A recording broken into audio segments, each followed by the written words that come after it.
আসসালামু আলাইকুম everyone, welcome to ফিজাস kitchen. আজকে আমি আপনাদের সঙ্গে কেরালার খুবই জনপ্রিয় একটা ডেজার্ট পাল কেক রেসিপিটি শেয়ার করব। নাম কেক হলেও কিন্তু এইটা খেতে অনেকটা মিষ্টির মতো। তো চলুন বন্ধুরা, আমরা পাল কেকের মূল রেসিপিটা দেখে নিই।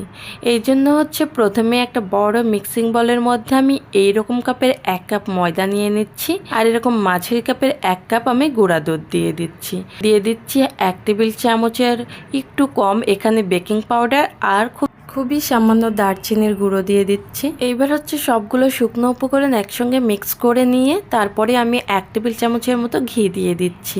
ঘিটা দেওয়া হয়ে গেলে ময়দার সঙ্গে ঘিটা খুব ভালোভাবে হাত দিয়ে মাখিয়ে নিতে হবে। তারপর লিকুইড দুধ দিয়ে একটা পারফেক্ট ডো তৈরি করে নিতে হবে। তো আমি এখানে গরুর দুধটা ব্যবহার করছি। তো গরুর দুধটা আমার একটু বেশি পরিমাণ দেওয়া হয়ে গেছে, সেই জন্য আমি সামান্য হাতে একটু ময়দা নিয়ে একটা পারফেক্ট ডো তৈরি করে নিলাম। তবে এই ডোটা একদম শক্ত বা একদম নরম হবে না, এরকম মাঝারি একটা ডো হবে। এবার এইটা রেস্টে রাখার কোনোই প্রয়োজন নেই, এটা সরাসরি আমি হাত দিয়ে এইরকম করে নিচ্ছি। এরকম করে নিলে ময়দার ভিতরে সুন্দর একটা লেয়ার তৈরি হয় এবং দেখুন সুন্দর একটা বলের মতো কিন্তু হয়ে যাচ্ছে, আর অনেক বেশি ফ্লাফি হয়ে যাচ্ছে, দেখেই বোঝা যাচ্ছে। এবার এইটা আমি বেলে নেব। তো এইটা আমি রুটির মতো করেই বেলে নেব, তবে রুটির মতো একদম পাতলা করে বেলে নেব না, মাঝারি সাইজ করে বেলে নেব।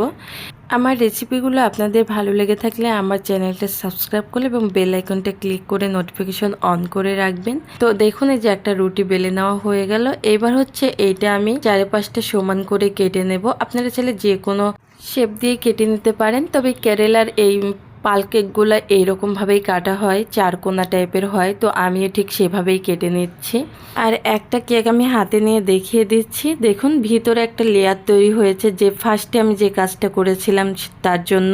এবার এগুলো ভেজে নেব, সেই জন্য সরাসরি চুলাতে চলে গেলাম, আর পরিমাণ মতো তেল দিয়ে তেলটা হালকা গরম করে একে একে সবগুলো দিয়ে দিলাম। দিয়ে খুবই কম হিটে এইগুলো সবগুলোই আমি ভেজে নেব।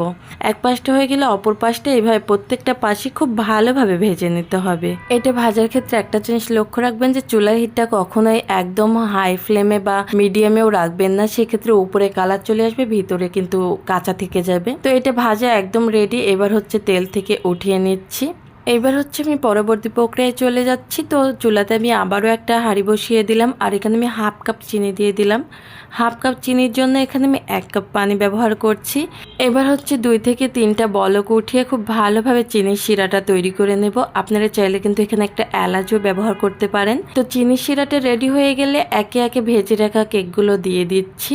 একটা ছোট গোল কেকও তৈরি করে নিয়েছি দেখুন। এবার চিনির শিরার সঙ্গে এইটা আরও 4-5 মিনিট আমি জাল করে নিয়ে একটা ঢাকনা দিয়ে ঢেকে একদম চুলাটা অফ করে 2 থেকে 2.5 ঘন্টার জন্য রেখে দেব। আর ঢাকনার যে ফুটা থাকে সেটা একটা লবঙ্গ দিয়ে আটকে দেব। তো একদম 2 ঘন্টা পর ফিরে আসলাম, দেখুন রসটা কতটা টেনে নিয়েছে। এবার পরিবেশনের জন্য আমি একটা প্লেটে কেকগুলো উঠিয়ে নিচ্ছি, এবং সবগুলো ওঠানো হয়ে গেলে উপর দিয়ে আবারও কিছুটা শিরা দিয়ে দিচ্ছি। কেরালার এই মিষ্টি বা ডেজার্ট যেটাই বলুন না কেন, এইটা এতটা মজার, অবশ্যই বাসাতে একবার ট্রাই করবেন এবং কমেন্টে জানাবেন কেমন লেগেছে খেতে। সবাই অনেক বেশি ভালো থাকবেন। আজকের মতো এখানেই বিদায় নিচ্ছি। আল্লাহ হাফিজ।